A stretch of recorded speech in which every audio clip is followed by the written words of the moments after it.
تو داؤد علیہ السلام نے کیا کہا کہ یا ایھا الناس علمنا منطق الطیر. اللہ کہتے ہیں سلیمان علیہ السلام کو داؤد کیا ملے بطور وارث کے.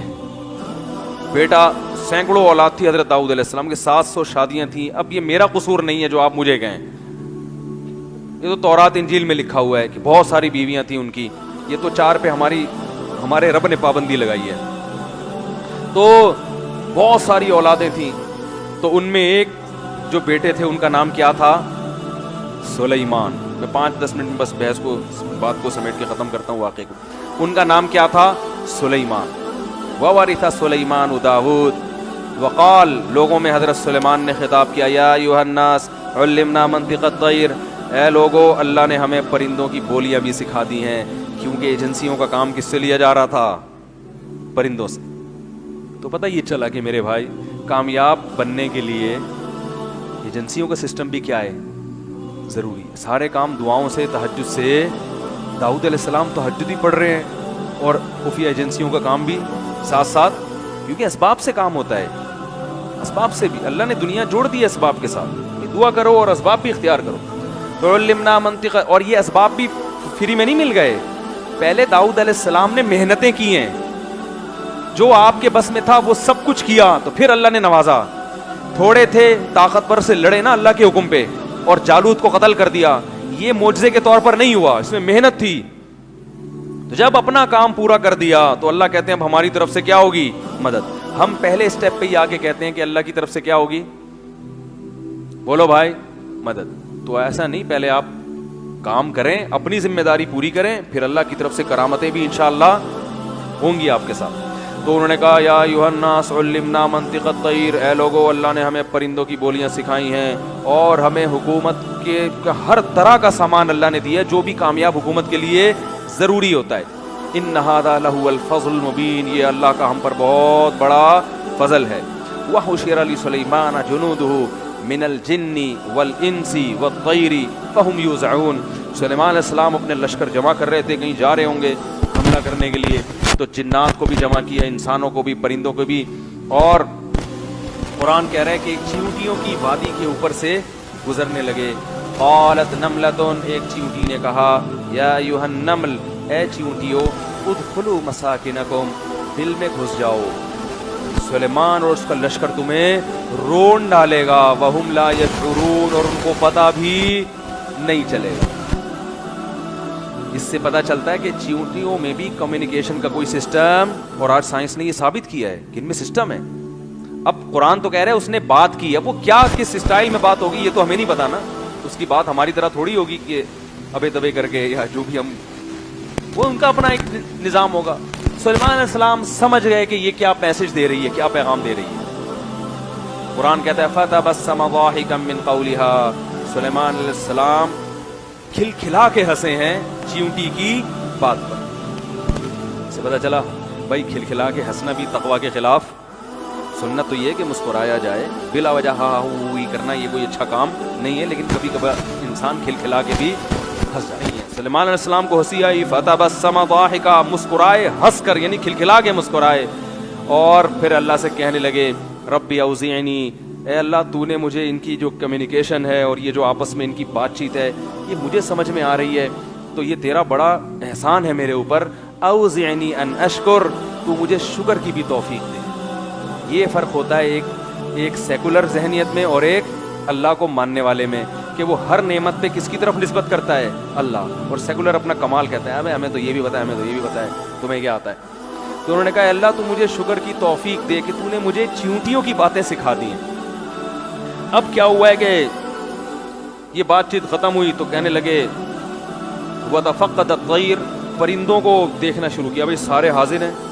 فقال ما لی لا اری الہدہد, مجھے کیا ہو گیا کہ ہدہد مارکیٹ میں شارٹ ہے, بھائی مجھے ہدہد نظر نہیں آ رہا. لا ما لی لا اری الہدہد ام کان من الغائبین, یا تو مجھے نظر نہیں آ رہا یا وہ مارکیٹ سے کیا ہے شارٹ.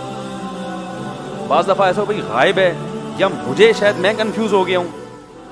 تو پھر کہنے لگے اگر وہ مارکیٹ سے شارٹ ہے تو میری اجازت کے بغیر وہ گیا کیسے؟ اب یہ جلال ہے یا نہیں ہے؟ اگر یہ ایجنسیوں کا جو نظام ہے نا ملک کا، یہ محبت سے چلنا شروع ہو جائے، فوج کا سسٹم کے اخلاق سے، کہ جو فوجی لیٹ آیا ہے تو محبت سے اس کو سہروزے کی جماعت میں بھیج دیں گے، تاکہ وہ، میرے کچھ شاگرد ابھی پاکستان نیوی میں گئے ہیں، کمیشن آفیسر بھرتی ہوئے ہیں جامعۃ الرشید، وہ کہہ رہے ہیں یار اتنی سختی ہے ٹریننگ کے دوران، وہ کہتے ہیں اس سے ملنے کے لیے جاؤ تو کہتے ہیں آرام سے نہیں جاؤ، بھاگ بھاگ کے جاؤ، بھاگ بھاگ کے جاؤ. تو یہ کہہ رہے وہ بےچارے پریشان ہوتے یار اتنی سختی. تو ہم نے کہا بھائی بندہ رگڑے کھانے سے ہی کیا بنتا ہے؟ آئینہ بنتا ہے رگڑے لاکھ جب کھاتا ہے دل، کچھ نہ پوچھو دل بڑی مشکل سے بن پاتا ہے دل. جنگ میں لڑنے کے لیے بندے تیار کیے جا رہے ہیں محبت اور اخلاق سے. اخلاق بھی اچھی چیز ہے، ہونے چاہیے، لیکن بھائی یہ بھی ہوگا، ورنہ جنگ میں کیا ہوگا؟ بولیں گے جاؤ، وہ کہہ رہے ہیں اچھا بھی جا رہا ہوں میں. اچھا نا، جا رہا ہوں نا، بول تو دیا نا. جیسے گھروں میں ہوتا ہے نا، ابا بچے کو بولتے ہیں جا پھر دہی لے کر آ، جا رہا ہوں نا، ایسے ہی ہوتا ہے نا. تو ایک حکومت کا سسٹم ہے نا. تو سلمان علیہ السلام نے کہا بغیر پرمیشن کے مارکیٹ سے غائب کیوں ہوا ہے؟ اللہ کے پیغمبر ہیں، بد اخلاق نہیں ہو سکتے، لیکن دھمکی دے رہے ہیں لَأُعَذِّبَنَّهُ أَوْ لَأَذْبَحَنَّهُ، سخت سزا دوں گا یا ذبح کر کے قتل کر دوں گا، جب تک غیر حاضری کی کوئی معقول دلیل پیش نہیں کرے گا. اس میں بتا دیا کہ فوج کا نظام اسی طرح سے چلتا ہے بھائی، اس کے بغیر نہیں. کہ نانی کی بیمار تھی تو میں وہ آ کے کہہ رہے میری ایکچولی نانی بیمار تھی اس لیے میں چلا گیا تھا، وہ بھائی پورا سیٹ اپ برباد ہو جائے گا. کیوں گئے تھے؟ معقول وجہ. اور اس میں یہ اشارہ بھی ہے کہ اگر غائب ہونے کی کوئی واقعی ریزن ہے، پھر پنشمنٹ کا، پھر سزا دینا یہ کیا ہے؟ یہ ظلم ہے. اگر کوئی آفیسر بلا وہ عذر بھی معقول ہے پھر بھی سختی کر رہا ہے تو یہ بھی ظلم ہے. تو افراط اور تفریط کے درمیان اعتدال کا راستہ. انہوں نے کہا یا تو کوئی معقول وجہ بیان کرے، سخت وجہ ہو. نانی کا بیمار ہونا بھی ایک معقول وجہ ہے. یہ تو میں ایک ویسی مثال دے رہا تھا. نانی، نانا، دادا، دادی، یہ جو ہے نا، یہ باپ اور ماں جیسا ان کا حق اللہ نے بتایا ہے. تو ابھی یہ بات چلی رہی ہے کہ حدود صاحب تشریف لے آئے. سلمان صاحب نے پوچھا بھائی فرمائیے کہاں غائب تھے؟ ہدہد نے کہا بھائی میں گیا تھا ذرا رپورٹ طلب کرنے کے لیے. انی وجدت امرأۃ تملکہم. آپ سمجھ رہے ہو کہ پوری دنیا میں اسلامی حکومت قائم ہو گئی ہے، شرک کا دنیا سے خاتمہ ہو گیا، آپ کے جنات بھی آپ کے تابع، آپ کی ایجنسیوں کا نظام اتنا مضبوط کہ سورج جہاں نکلتا ہے وہاں بھی آپ، اور جہاں غروب ہوتا ہے وہاں بھی آپ، زمین کے چپے چپے کا آپ کو پتہ ہے. تو حضرت 2-4 بندوں کی بات نہیں کر رہا، پوری ایک حکومت ہے جس میں ایک عورت حکومت کر رہی ہے. وجدتها وقومها يسجدون للشمس، سورج کی پرستش کر رہی ہے پوری ایک قوم ہے، پوری ایک ریاست ہے، اور آپ کو پتہ ہی کوئی نہیں ہے بھائی. اور آپ کو، یعنی آپ بنے پھر رہے ہیں کہ جناب میں سلیمان اور میں کنگ سلیمان اور اللہ نے مجھے یہ حکومت دی اور یہ حکومت دی اور میری ایجنسیوں کا نظام اتنا مضبوط. تو 2-4 گھروں میں شرک ہو رہا ہوتا، ایک آدھ گاؤں میں ہو رہا ہوتا تو چلو ہم کہتے ہیں حضرت پوری حکومت، اور حکومت بھی ایسی طاقتور جیسے آپ کی حکومت ہے، باقاعدہ پوری ایک مضبوط ریاست ہے، اس کی خبر آپ کے پاس لے کر آ رہا ہوں اور آپ کو پتہ ہی ہے بھائی، پتہ ہی کوئی نہیں. تو سلیمان علیہ السلام حیران ہو گئے ہیں بھائی اتنی بڑی ریاست ہے اور ہم سے مخفی رہ گئی، اور سورج کی عبادت ہو رہی ہے پوری ریاستی، یعنی حکومتی سطح پہ سورج کی عبادت ہو رہی ہے، ہمیں پتہ ہی کوئی نہیں. اب سلیمان علیہ السلام نے کہا بھائی یہ تحقیق کہ تو سچ بول رہا ہے یا جھوٹ بول رہا ہے یہ بھی تیرے ذمہ ہی ہے، ایسا نہ ہو کہ تو نے کیا. اب دیکھو یہاں اس سے کیا پتہ چلتا ہے کہ اچھا گمان رکھنا چاہیے، لیکن معاملات میں بولو بھائی. سلیمان علیہ السلام یہ بھی کہہ سکتے تھے بھائی ہدہد ہے جھوٹ کبھی نہیں بولے گا، سچ ہی بولے گا، لیکن سلیمان علیہ السلام نے کہا کہ یہ بھی تو ممکن ہے کہ یہ جھوٹ بول رہا ہو اور ہم اپنی پوری فوج کو لے کے وہاں جائیں، پتہ چلا کچھ بھی نہیں ہے، تو یہ پوری فوج پہ جو مصارف آ رہے ہیں، تھکاوٹ ہوگی، یہ لوگ کیا بولیں گے؟ اے سلیمان آپ اتنے بڑے بادشاہ ہیں تو صحیح طرح تحقیق تو کر لیتے. تو معاملات میں کیا ہے؟ بدگمان ہونے کی اجازت ہے بھائی، دلیل دو. سلیمان علیہ السلام نے اب کہا کہ ننظر، میں چیک کروں گا، صدقتا، سچ کہہ رہے ہو یا جھوٹ بول رہے ہو. تو یہ خط لے کے جاؤ اور جس ملکہ کا تم کہہ رہے ہو، ملکہ سبا بڑی، تو اس کو یہ میرا خط دے دو. سلیمان علیہ السلام جانتے تھے ہدہد لکھنا پڑھنا نہیں جانتا، اگر اس پہ رپلائی آیا تو اس کا مطلب ہے واقعی ایسی حکومت ہے، اور رپلائی سے بھی اندازہ ہو جائے گا کہ بھئی یہ ملکہ کا ہے یا ایسے ہی خود لکھ کے لے آیا ہے. ٹھیک ہے نا. تو اب سلیمان علیہ السلام نے ہدہد کو کہا کہ جاؤ اس ملکہ کو خط دو، القیہ الیہم، ڈال دے وہاں جا کے، فانظر ماذا یرجعون، اور جواب لے کر آؤ۔ یہ جناب ہدہد صاحب گئے ہیں، ملکہ سبا کی جھولی میں خط ڈالا۔ ملکہ سبا نے کوئی بھی ترجمان بلایا ہوگا یا کیا ہوگا، جو ظاہر ہے زبانیں تو مختلف ہوں گی، یہ بھی ممکن ہے کہ ایک ہی زبان ہو، واللہ عالم۔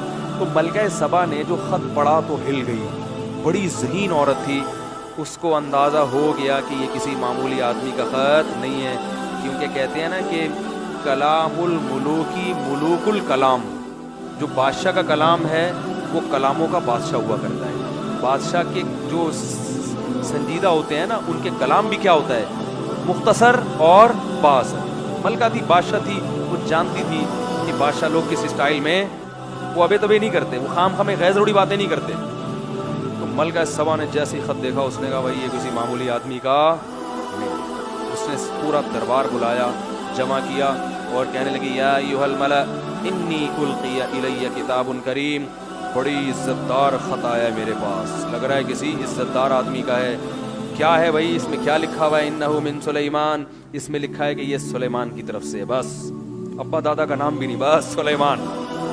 وَإِنَّهُ مِن سلیمان وَإِنَّهُ، اور اس خط کا مضمون یہ ہے بسم اللہ الرحمن الرحیم، شروع کرتا ہوں اللہ کے نام سے جو بڑا مہربان نہایت رحم کرنے والا ہے۔ اللہ تعالی علیہ، سرکشی مت کر، وَأْتُونِي مسلمین، بندی بن کے چلی آ۔ اسلام کا مطلب فرما بردار بن، جس کو پنجابی میں کہتے ہیں نا بندہ بن، بندہ کہتے ہیں نا، یعنی تسلیم ہو جا، جو کہہ رہا ہوں ویسا کر۔ اس لیے میں اس کا ترجمہ آج کی زبان میں کرتا ہوں کہ اللہ تعالی علیہ، سرکشی مت کر، بندی بن کے، یہ بدماشی چھوڑ دے، تمیز سے کیا ہے، آ جا اپنی فوج کو لے کے، پھر ہم مذاکرات کریں گے، پھر دیکھیں گے اگلا اسٹیپ کیا ہوگا، تمہیں سورج کی عبادت کرنے دیں گے نہیں کرنے دیں گے، اسلام پر لائیں گے۔ بات یہ کہ آپ کو فی الحال اس پوزیشن میں رہنے کی اجازت نہیں، کیونکہ اللہ نے مجھے زمین پر اسلام کو نافذ، توحید کو نافذ کرنے کے لیے بھیجا، یہ کیسے ہو سکتا ہے؟